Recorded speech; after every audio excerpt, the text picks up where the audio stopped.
Hi and welcome back to doc.offcall. My name is Maddie and I'm a doctor from the UK.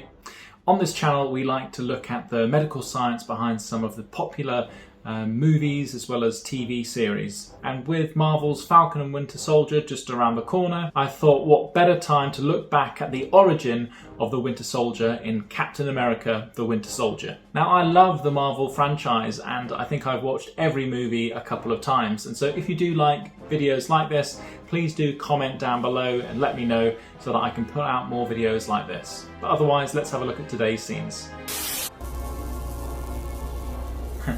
Bionic arm. Yeah. Okay, so here we have Bucky Barnes, or the Winter Soldier, and it's just arrived back at what looks like Hydra HQ after having had a fight with Steve Rogers' Captain America. And, you know, he hasn't seen him for a couple of decades. But looking at this room, Bucky seems to be hooked up to lots of different form of monitoring. I think I can see something there that's monitoring either his blood pressure and his heart rate. And it also looks like there might be a monitor of his brain activity. Now, the types of things that we use as doctors to monitor brain activity are things called EEG, which basically detect the electrical activity of the brain. Now, this is normally handy in patients that we're looking to diagnose epilepsy in, but it's sometimes used in monitoring brain activity when you're administering a treatment. So I wonder whether that's got some relevance a little later on. Now, if we look more to the foreground, we also see the lab assistants who seem to be working on Bucky's bionic or prosthetic arm. But yes, prosthetic limbs are real. I've got many patients who've either got a prosthetic arm or a prosthetic leg, but they don't do anywhere near as much as Bucky's does in this movie. Sergeant Barnes. Bucky, down!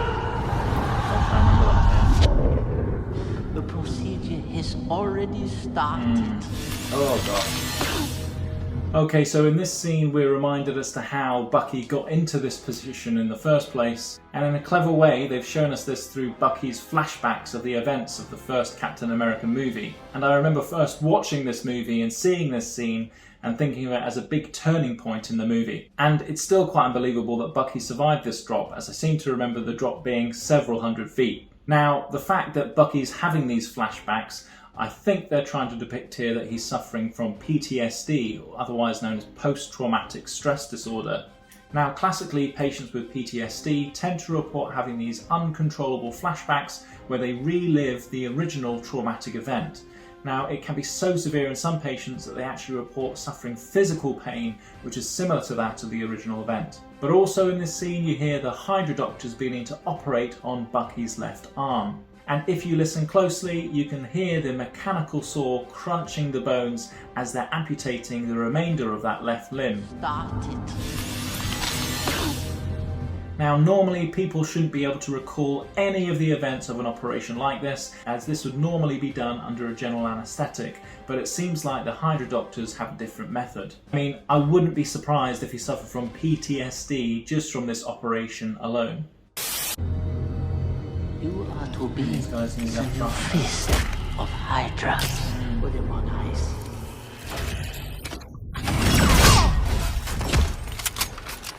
Okay, so in this scene we can see that Bucky's now got a new left bionic arm, and the doctor there says to put him onto ice. And I presume what he means here is by putting him into a cryogenic sleep or a cryogenic chamber. Now, this is very similar to what happened to Steve Rogers at the end of the first Captain America movie, where his ship crashed into the ice and he was buried. Now, despite Marvel making this look really realistic, we don't yet have the ability to cryogenically freeze people and then defrost them at a later date. However, artificially cooling down the body can sometimes be a useful treatment in some patients. Evidence has shown that controlled cooling of the body can help to reduce brain injury after someone has sustained a cardiac arrest. But we're not talking about freezing the body, the word is cooling, so we're really bringing the body temperature down from about 37 degrees to about 32 degrees. And this treatment has only been shown to be effective up to 24 hours after the cardiac arrest, so no long-term freezing. But you might be asking yourself, well, how or why does this work? Well, it's thought that the cooling down of the brain helps to limit or slow down the processes that contribute to brain injury. Mission report. Mission report now.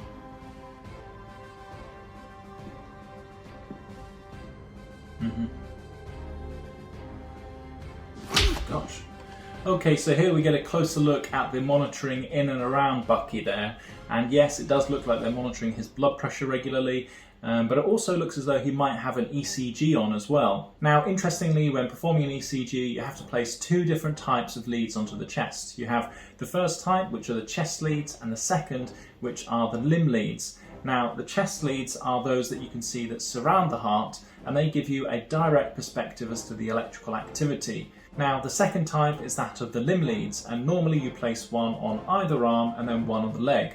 And what these do is they give another perspective as to the electrical activity of the heart. But interestingly here, Bucky's got a metallic left arm, so I wonder how they've done that. Also in this scene we see Bucky looking almost transfixed and absent-minded, and I wonder whether this is related to his PTSD and his scrambled brain. I mean, can you imagine living in a world where you're constantly feeling pain but with no actual stimulus for it? It must be so confusing knowing what's real and what's not. And as you can see there, after he gets a smack in the face, he's almost brought back to reality. Man on the bridge. Who was he? You met him earlier this week on another assignment. I knew him. Okay, so in this scene it appears as though Bucky's programming by Hydra is beginning to unravel as he recognises Steve Rogers. Now, interestingly, it's thought that long-term memories are maintained by permanent changes within neurons spread throughout the brain, rather than just in the one location. Now, I wonder whether it's because Bucky has known Steve his whole life, which might explain why these memories have been preserved up until now. But we've got to remember that several decades have passed since Bucky last saw Steve, so I wouldn't blame him if he's forgotten a few things. Prep him. He's been out of cryo freeze too long. Then wipe him and start over.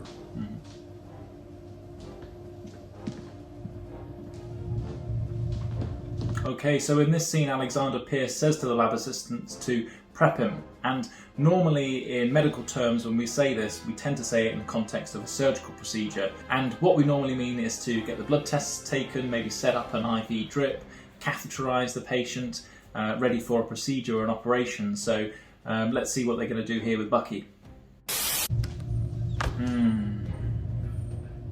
Okay, yeah.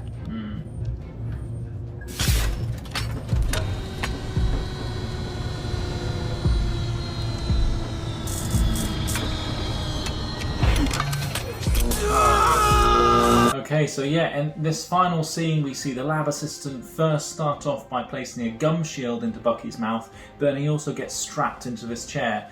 Now, I don't know of any medical procedure or surgery where we strap people into chairs, and typically it's going to be very painful if that ends up happening. But the reason they're putting this gum shield into his mouth before applying these electrodes is because the electrocution is likely to cause his muscles to go into spasm, particularly the masseter muscles, which are in and around the jaw, and what those can cause you to do is to clench down your teeth, and you could possibly bite off your own tongue. So for safety purposes, they're putting this gum shield in. Now, the way in which they're applying these electrodes around Bucky's head is kind of reminding me of an archaic form of ECT, or otherwise known as electrocompulsive therapy. Now, ECT is a form of treatment that's reserved for patients with either severe or life-threatening depression who haven't responded to conventional drug treatments. But it doesn't look anything like this normally. Normally, patients are administered a general anaesthetic, so they're not conscious for it, and it's only small electrical charges that are delivered to the brain. Now, there is some controversy around the use of ECT